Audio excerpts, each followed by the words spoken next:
Speaking of LA, speaking of LA, next week we'll be in LA, and we will have an episode from the Arc World Tour Finals venue on Thursday at 6 p.m. Central.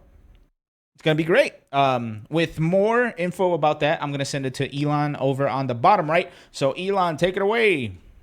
Hey, it's me, Ilan, on the top right. It's been a while, guys. Hope you guys are doing well. Look, next week, we will be in LA for the Arc World Tour Finals. For those of you that missed it, I work for the company that's running the Arc World Tour Finals. I specifically work in the content department. So the stuff that we have been working on, for whatever reason, hey, what's up, Blue? Good to see you. For whatever the hell reason, the content department has been turning to me. And by turning to me, I mean, I'm like, hey, I got ideas. And they've been like, okay. And they have been taking my suggestions. So it is a lot of the content stuff that you're going to see is very heavily influenced by Moy. And I'm excited for you guys to see it, man. All I can say is that it's going to be very unusual to the stuff we've seen in the past with FGC tournaments, including even the staging. So there's going to be a lot of really cool shit out over there, man. It's nice to have people listen to you besides us. No, it's crazy, man. Like, my boss, the director of the content department, was the director of the content department for Echo Fox before they went belly up, right? So he's like a super big fan of the FGC. So like as soon as I showed up and like I'm the FGC representative of the team, like he's been like, here, you go help. So it's really cool. I wish I could talk about what we're doing, but I can't. You're just going to have to watch the Arc World Tour Finals. It's going to be really exciting. With that said, Lord Arxis is allowing us to stream on Thursday, the day before the event. Well, the day before the media day for the event. So we'll be streaming live from the venue on Thursday night. Big thanks to Arc System Works and big thanks to Esports Engine, specifically my boss, the director of the content department, who like literally put that ask as as a bullet point in a meeting that we were in. So big ups to them for letting me do this. I can't wait. It's going to be a lot of fun, man. Here's what you can expect from the show next week. We're going to be previewing the brackets, both of them, right? The DNF and the Strive brackets, which, man, it's like, I can't wait. That's going to be a hell of a tournament, right? Like some of the first matches already seem like they should be grand finals matches, right? I can't wait. I can't wait. I can't wait. It's going to be so cool. And the fact that there's a lot of new blood, right? There's a lot of people who started competing in 2022 that are there. So it's really, really exciting. It's really exciting to have, you know, somebody who started competing in 2022 along with Goichi. That's wild. That's wild. Talk about new school versus old school, man. Damn, it's gonna be crazy. I can't wait. So we're gonna have our bracket previews. We're gonna have a ton of pizza bets. Everybody, get your credit cards ready. We're gonna be betting so much pizza. Papa John's better sponsor this damn broadcast. Here are the pizza bets we have. First, we'll do just like we did for the Capcom Finals, where the chat will pick a player and I will pick a player for both brackets. We will bet on what will be announced afterwards for DNF, what will be announced afterwards for Guilty Gear, which I don't know. Even though I work for the company that's doing it, I don't know. Right? I am not privy to that. And even if I did, I would not tell you because I like my job. Well, my job's okay.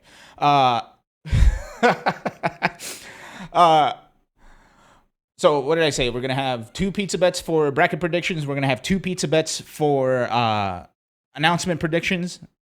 And I think that's it. I'm going to come up with another pizza bet idea. Maybe I'll consult Steve. I'll hit up Steve and see if he can come up with an idea. Maybe we'll have like fantasy brackets or something. Damn, we should set up fantasy brackets, shouldn't we? Damn, I'm gonna hit up Steve. I need Steve to help us out with the fantasy brackets. But yeah, I can't wait. The level of the competition is going to be ridiculous. Blue can help with that. Blue, hit me up on Discord. Not today. Maybe over the weekend I'll hit you up.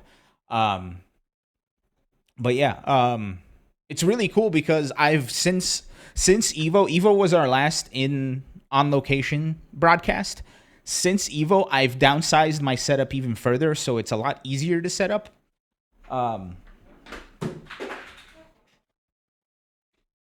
Drop something. I got this little guy, right? A Zoom H6. So we're still going to use our high quality microphones.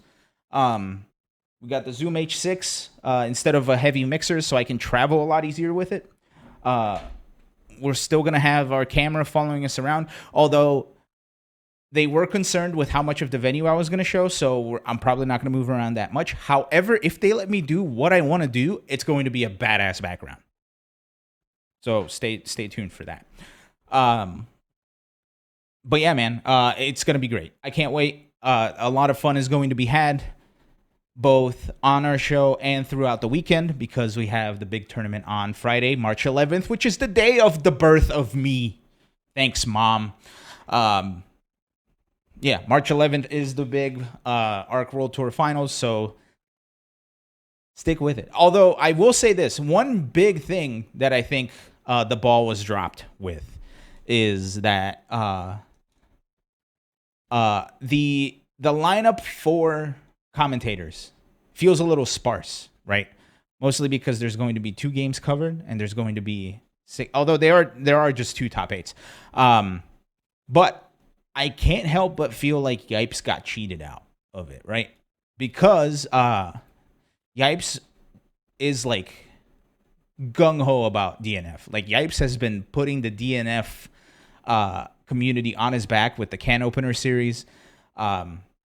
He's been running a ton of tournaments for it. He's been really hyping up the game. So it was sad to not see Yipes there. And if I had something to do with it, I would have him there. And I feel bad that I didn't.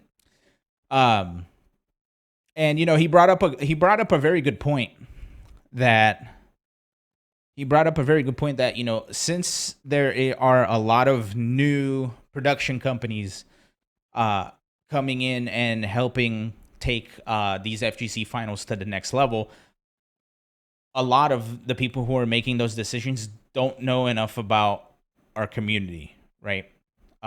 Which is why I'm so happy that at least in the content department end of things, like I'm kind of like just putting myself in there. I'm like, hey, I'm your subject matter expert. Here are my ideas. And they've been saying yes. What's wrong with them? But yeah, you know, so that's like a bit of a growing pain thing, right? Because if for example, this company had to do like a Call of Duty major, they know exactly who to call, right? Everybody knows who Ali is and Maven and Merc and those guys are. If it was something like Pokemon, like everybody knows Spriggles, right? He's like the North America guy. So the FGC isn't quite there yet where everybody knows who's who as far as commentary, but hopefully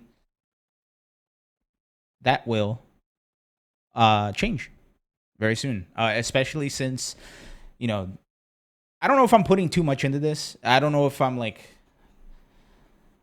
getting my hopes up for nothing, but I feel like with the release of Street Fighter 6, man, there is like something about the fighting game community that's just like it's like a volcano about to burst. It's like bubbling over, right?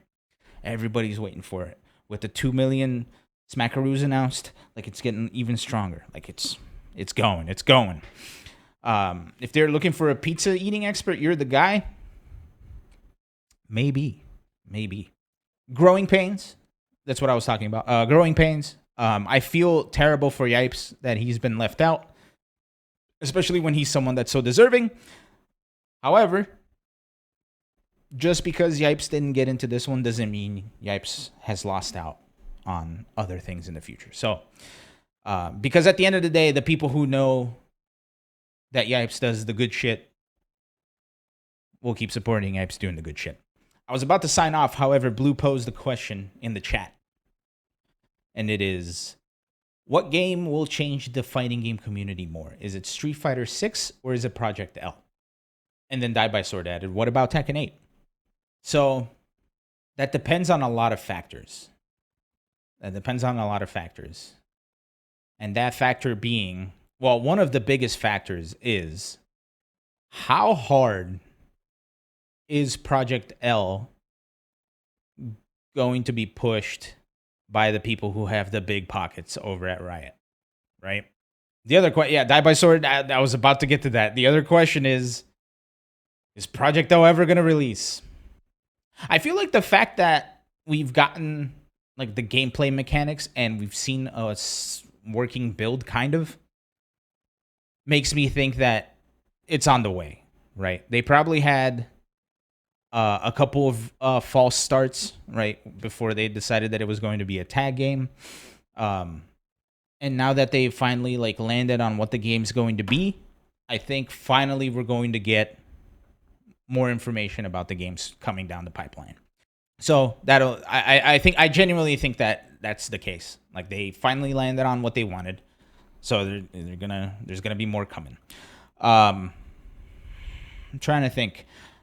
I think it ultimately it depends on when Project L comes out. It also depends on how well received Project L is. Because if it's one of those things where, I don't know if you guys remember when Valorant came out. And for those of you that don't know, Valorant is like a Counter-Strike, a take on Counter-Strike from Riot. When it first came out, there was a lot of hubbub about it, right? Like there was just a couple of people who had the beta. And if you watch their streams on Twitch, you also got the beta. So they built the community that way, right? It was like all this hype and all this other stuff. But as people played the game, they started finding a lot of faults with it. And that big community that had built over the hype of the game suddenly vanished. That's not to say that there isn't a community there now. However, the community that's there now is very different from the community that was there during the build-up, right? And I think that's the case with every game, right? Like you get the initial hype, and then everybody starts getting tired of playing it and moves on to the next thing. That's how normal games work. So I think it depends on how Project L is received. Here's the big caveat here. If Project L scratches the itch that Marvel has left open, granted we're getting Marvel 3, but if Project L is able to capitalize on that void left by Marvel Infinite or like any like modern Marvel game not being there, then the sky's the fucking limit, man. That shit's gonna take off, especially if it's free to play. If it scratches that itch and is free to play, ain't no telling where that's gonna stop, man. That's gonna grow out of control and it's going to take over the FGC. With that said, though, everybody's also gonna be playing Street Fighter 6. Mostly because they finally did Street Fighter right. After the botch that was the release of Street Fighter 5 and the first couple of seasons, Street Fighter 6 seems like it's a perfect refresh for the fighting game community.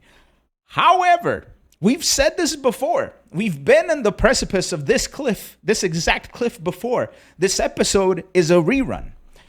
When Street Fighter 5 was about to come out, everybody was like, Street Fighter 5 is going to change the FGC. It's going to be great. There's going to be Capcom Pro Tour. Blah, blah, blah. And then Street Fighter sucked ass. Street Fighter 5 sucked ass at release. And after the first season, everybody got deflated. And it was very difficult to play Street Fighter 5.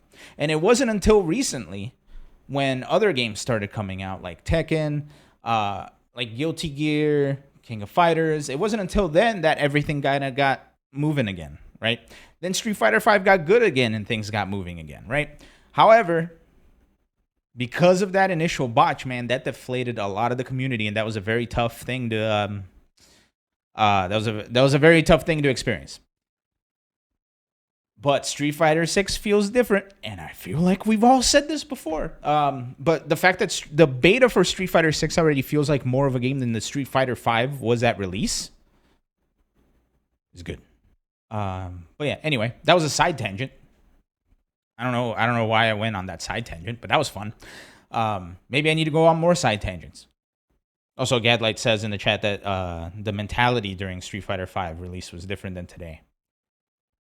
I think it's both the mentality and the fact that there's other options, right? Like the fact that Guilty Gear Strive, while not the perfect game, having the good netcode that it does.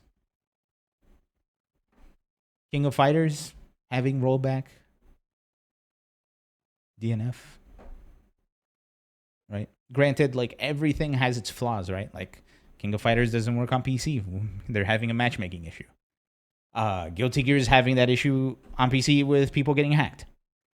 Now, one thing I need to announce before I leave tonight. Die by Sword, are you still here? Where are you at?